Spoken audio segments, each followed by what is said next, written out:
اگر کسی با حقوق متوسط بخواد دارایی خالص ایلان ماسک را داشته باشد، باید 8 میلیون سال کار کند.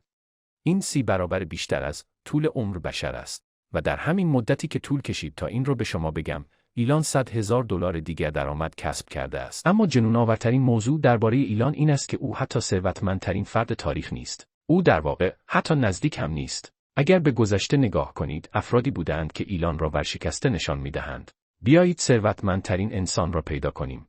از اواخر دهه 80 که صنعت انرژی را متحول کرد، آغاز می‌شود.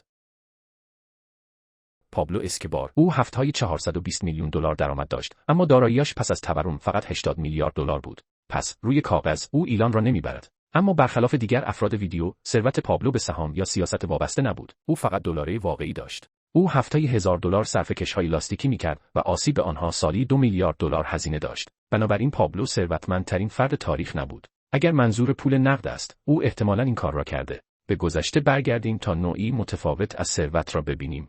سال 1945 جوزف استالین، رهبر کمونیست شوروی، به پول اهمیت نمیداد. او عملاً هیچ دارایی شخصی جز پیپ، کتاب و لباس نظامی نداشت. او از شهروندانش بهتر زندگی می‌کرد و به غذا دسترسی داشت، اما در تجمل نبود. فیش‌های حقوقی او نشان می‌دهد که معادل $30,000 در ماه درآمد دارد، اما پسرش میگوید او چک‌ها را روی میزش انباشته می‌کرد و احتمالاً حساب پس‌انداز نداشت. استالین با اینکه پولی نداشت، یکی از ثروتمندترین مردان تاریخ است، زیرا به پول نیازی نداشت. بعد از سکته مغزی مرگبار، هیچ کس تا 12 ساعت با پزشک تماس نگرفت، زیرا همه از بیدار شدن استالین و مجازات می‌ترسیدند. بنابراین با اینکه استالین روی کاغذ ورشکسته بود، کنترل کامل بر اقتصادی داشت که امروز $10 تریلیون ارزش دارد. برای یافتن ثروتمندترین فرد تاریخ، باید فراتر از پول اندیشید. هر فرد در این ویدیو نماینده دوره زمانی و نوع ثروت متفاوتی است، چه قدرت سیاسی، پول یا سهام.